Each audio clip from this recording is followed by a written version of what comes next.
Thank you. Thank you. And Francesca is going to be going to wherever she goes during the summer. Next week, you'll be with us. Yes. So I'm so glad we have you for one more week. you. That was beautiful. Wow. So how you doing so far? Me too. Could I have my first slide, please? So this is June, and traditionally there's a lot of graduating going on, right? High school graduations, college, kindergarten. We're all getting ready to go to something new, a new level, right? So at this time, I'd like to honor 4 people that are getting ready to go to a new level in ministry. David Flint, Sharon Guthrie, Adair Fell, and Kathy Gardner, who is taking her test. We all stand up. Is Adair here? There she is.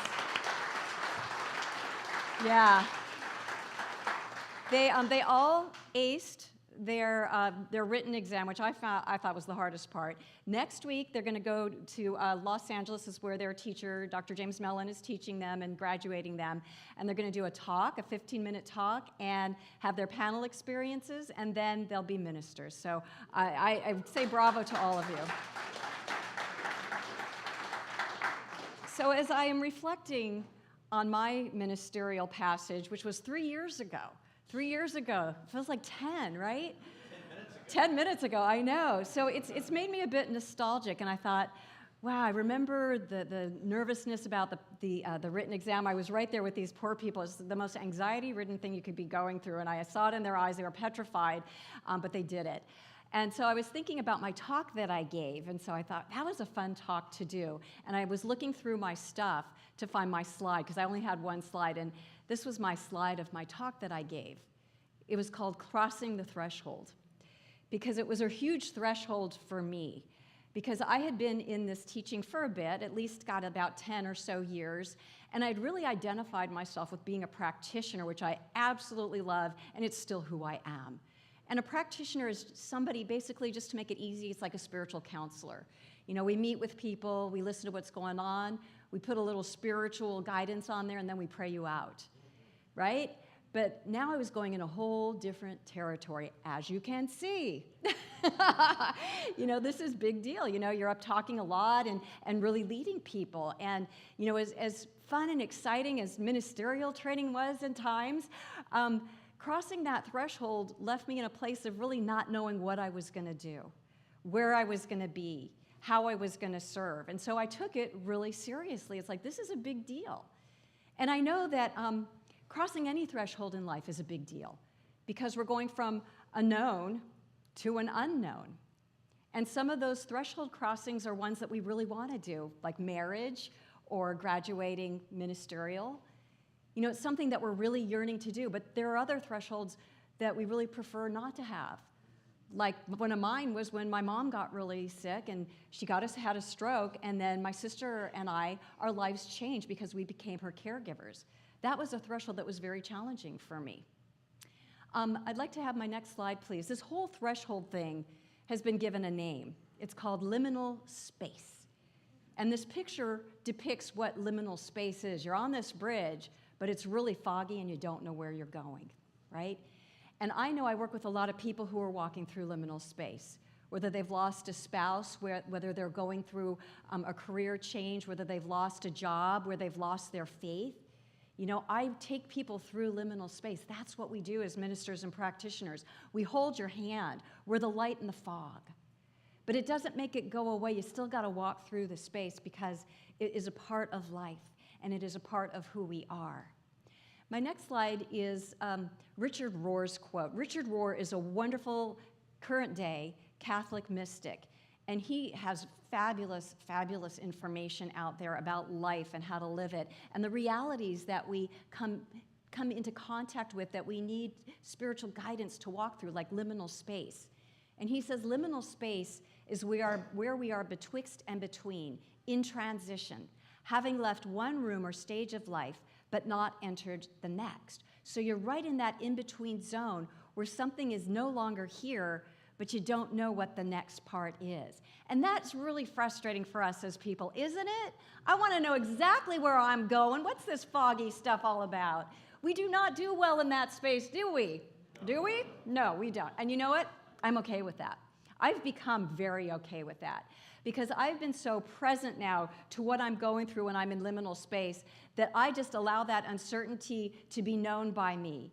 And I feel it and I allow it in, because when I allow it and I don't hide from it and I don't stuff it, I can see it and I can move forward, because I'm acknowledging that I'm in a state of transition, and transition is very, very normal in life.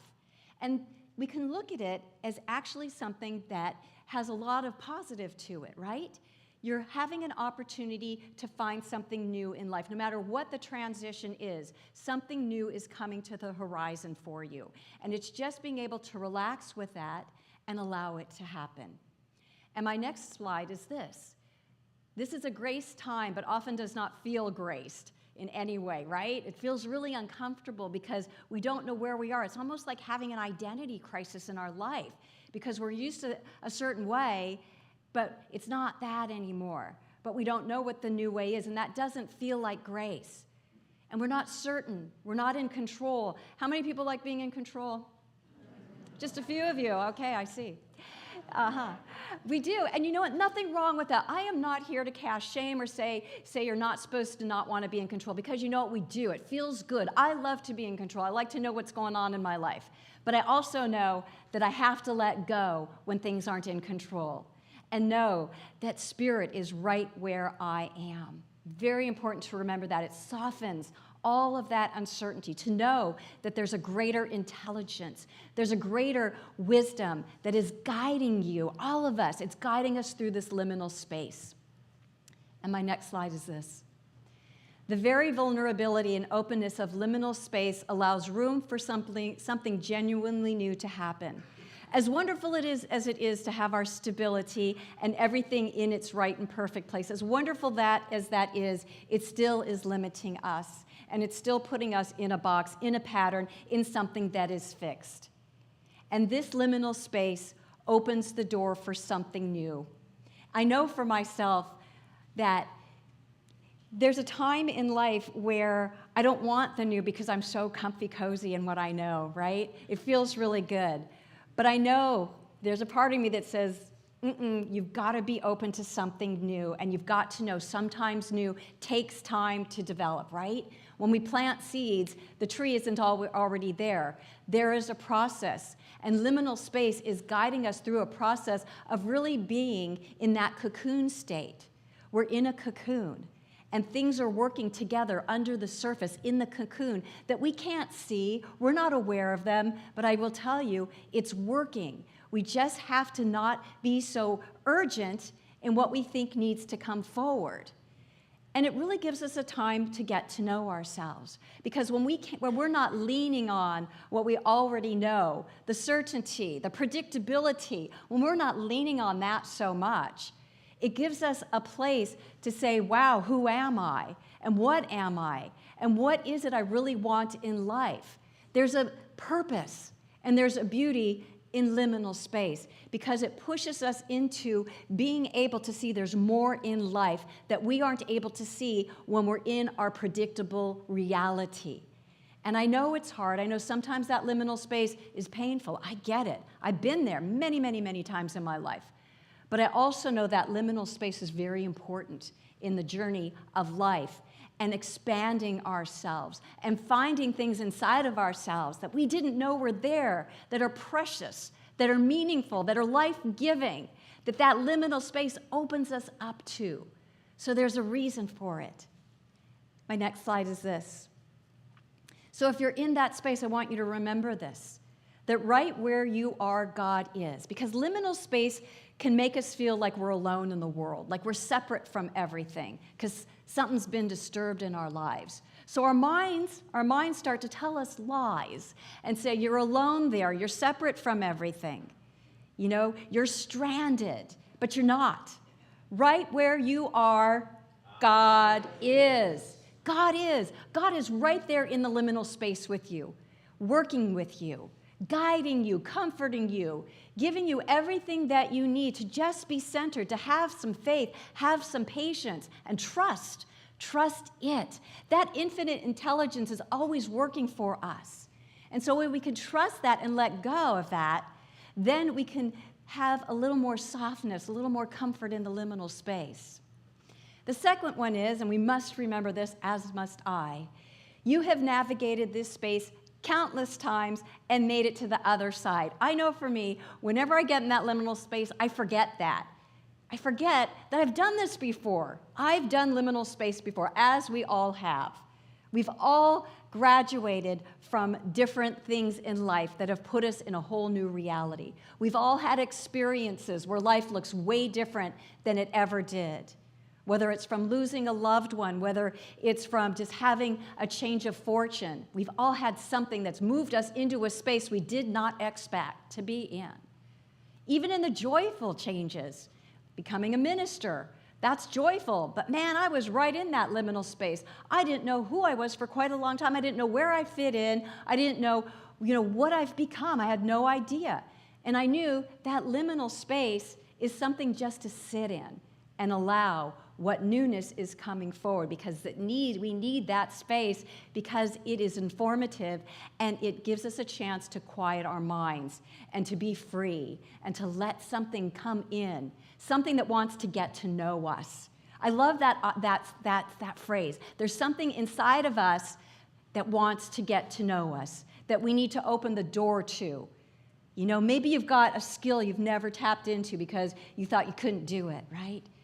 Maybe you didn't realize that there's love in your life that's right in front of you that you didn't see. But there's something that always wants to come up, and the liminal space allows it because, as Richard Rohr says, we're vulnerable and we're open. Know also that liminal space is filled with creative potential and love.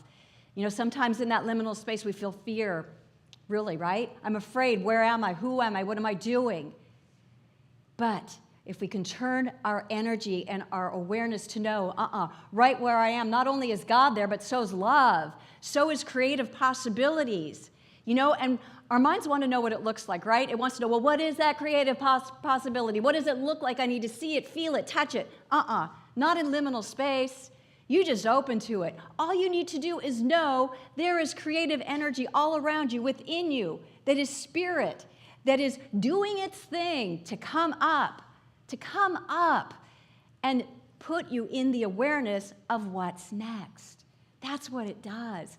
And nobody's outside of this. All of you have that going on inside of you. And my next slide. This is my talk title. Let go and lean in. Letting go is really difficult for us. Again, letting go. We love to grasp. We love to just hold tightly to everything, right?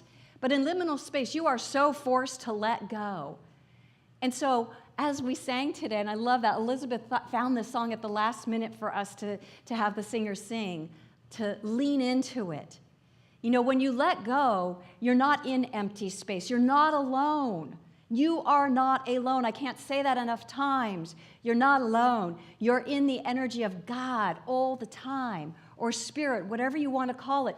You're in the energy of something that might be invisible to your eyes, but it is there. That power is there.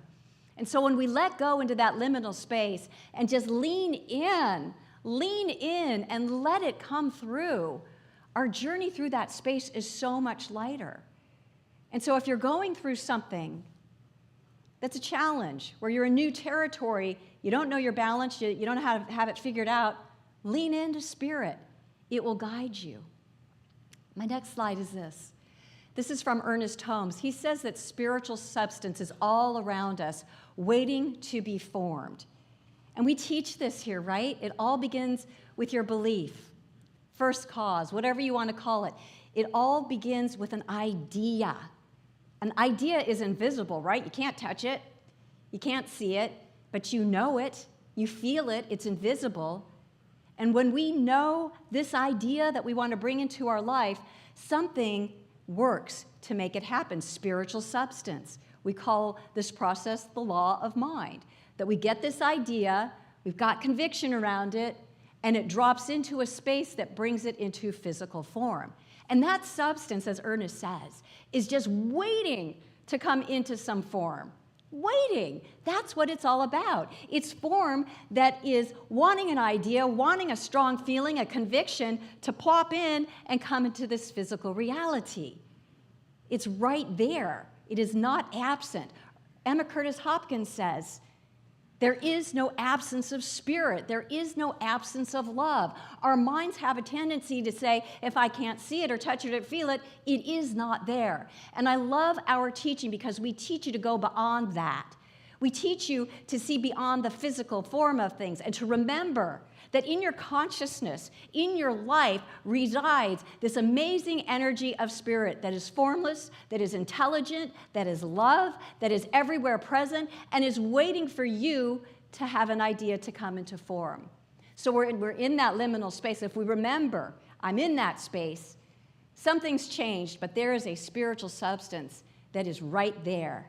Right there. When I figure out what I'm ready to move into, it is going to act on it and come in and bring this whole new path, this whole new reality for me. And I know a lot of you have done that in your lives. I know you have. I know you've gone through something and you were in that zone and you had an idea. I know somebody who comes to this center and she lost her husband about a year or so ago, and it's been really hard for her. But she had a vision maybe about a month ago. Something came to life for her because she's not ready to just set her life down. She's engaged. She wants to do something. And she was in that liminal space, but something came to her and said, it is time to move forward. And she is moving forward. Her heart is still a little bruised, but she's got something inside of her that said, I want to know you. I want to know you in this world. I want to be you in this world. And she's running with it now. And it's not fully formed yet, but the spark came. And she said, yes. My next slide is this. We must trust the invisible, for it is the sole cause of that which is visible. And this is what we teach here. It all starts in the invisible phase of life, the not known, the not tangible. Okay? Trust that. Trust that. I know it's hard to trust that. We all want to see it, but trust it. Play with it. Experiment with it. That's what I did when I came into this teaching. I was hearing all this stuff about the invisible and that it all starts with an idea, and I was like, are you kidding me? It's that easy. It starts with an idea? And I couldn't grasp that. So I played with it, and I said, I'm going to play a game with myself and see if this thing works. And it did. I started with the invisible. Now I trust that invisible implicitly, not a doubt at all. So it's something you might want to warm up to. So when I was thinking about this whole idea of the invisible and trusting and the liminal space, and I was thinking, wow, yeah, there's this whole let go and lean in that I've been talking about. The weirdest image came into my mind when I was really kind of settling into the energy of let go and lean in. And that's what my next slide is. Yeah, Sally Field, the flying nun. Okay, who knows the flying nun? Oh my God, I'm so glad. I'm like, God, do they know the flying? I mean, really, what a preposterous premise. A nun that can fly because she has this head, their habit, the head thing is so aerodynamically perfect that she can just fly. It was so fun, but what a fun show. You know, we suspend our disbelief and we're like, oh yeah, it makes sense. Of course she can fly. So I'm sitting here in this whole let go and lean in, and I see this. I see Sister Betrill. Because when I used to watch the show, remember how she took off? She didn't take off by like running off a cliff and flying. She was just standing there, right, on the ground, and she'd put her hand on her little hat, and she would like lean in and lift off. And did she lift? There she is, that fly, right? Isn't it funny? Oh my God. But I thought, you know what, this is a perfect example of letting go and leaning in. And you know, she was a nun, so she was spiritually grounded. We assume. But she did that, right? She just stood there and she let go. She let go of gravity. She let go of any disbelief that she could fly. She let go and she trusted in this invisible energy, right? The wind. She trusted it to lift her up and go where she wanted to go. And is this not what happens in liminal space? We got to let go of what we're grounding into and holding on to. We really don't have a choice if it's gone. But we got to let go of it, the beliefs, anything that's anchoring into something that really is not there anymore. And so if we trust in that invisible presence, that spirit, the wind for her, but the spirit that lifts us up and into a higher realm of being in this world, right? It's right there for us. So if you find yourself in liminal space, just think of the flying nun and just know that you too can catch that wind of God and be lifted up and into a higher realm of being able to see your life, getting that bigger picture, getting a little clarity on what is very unclear sometimes in liminal space. And my next slide is this. You know, I always have to, I don't know why I feel like I have to have a quote in everything I do almost, but it wants to be known by me. So my quote is this: we all have the capacity to sense the something in the nothing. We all have that capacity. And I know sometimes it feels like you don't. Like we stand in that space and it's like nothing. Nothing. I've been there, my God, so many times. I've been in that space where I can't feel that something good is possible in a moment. But we all have the capacity to sense that something is here that I cannot see in this nothing. Because really there is no such thing as nothing. Because there's energy, there's something in all space. It's just we can't perceive it. But man, if we could, I bet it'd be all crowded with electrons and atoms. So to be able to trust that we don't stand in empty space ever, because space is God. Space is spirit. And so even though we're going through what we're going through, a new adventure, a new way of life, even though that newness is taking us into unknown territory, if we can stand in trust and faith that from that no-thingness is something bubbling up, it's going to make this journey a lot easier for us to travel through. And my next slide is about growth, because you know what? That's what this is all about. That's what liminal space is all about. It's about growth, because you know what? That's what we're here to do. We're not here to stay one size, one consciousness. We are wired to go farther and farther and farther out. And Maharishi Mahesh Yogi says this: it's the nature of life to grow. It's the nature of creative intelligence to grow. And if this nature of life does not get a chance for full expression of creative intelligence, then life becomes uncomfortable. The nature of life suffers. So even though the liminal space might feel uncomfortable, stagnation is far worse. Because we all have this creative yearning inside of ourselves to be more than we were yesterday, to let something new come forward in our lives. It's the nature to grow, because if we're not growing, then we're contracting. And so liminal space serves us very well. Liminal space, like I said, has a purpose because it's leading us to growth. And when we can understand it's a part of life, a very solid, a very substantial, meaningful, necessary part of life, when we know that, we can travel that space much more mindfully, much more faithfully, to be able to see that we've got to grow, and here's our opportunity, and let's do it. Let's do it mindfully, constructively. Let's not put a bunch of stress on ourselves to figure out what it looks like, and just let the process unfold in its right and perfect way, because there is a universe that is coordinating everything, and let it do its job. Let it guide us through this liminal space to the other side where we can see our growth and our expansion. If I did not say yes to ministerial, I would still be a practitioner, loving every minute of it. But look at all these parts of myself that I've developed that I didn't know was there. All these wonderful people I'm connecting with at a new level. You know? Thank you. Thank you. But I say this because I'm a demonstration of saying yes to growth and being very uncomfortable in my life. I just say yes to it because I know what's behind it all. I know it is about growth, and I know I don't want to be stagnant in my life. I want to keep growing and growing and growing, so I say yes to the liminal space, yes to the discomfort, and hallelujah for landing on the other side, right? Woo! Yeah, because that's what it's all about, and we're in it together. I want you guys all to know, you don't need to feel alone in your liminal space and your growth. We support each other on our growth. We love you through your growth. We're your cheerleaders through your growth because we know it's necessary. We know it's scary. But what we know beyond that is God's got you, and we've got you, and there is something grand and glorious that is revealing itself through you, as you, in this moment, that wants you to have the best life ever. That's the bottom line. It's the bottom line. And my slide, last slide, back home, let go and lean in. Right?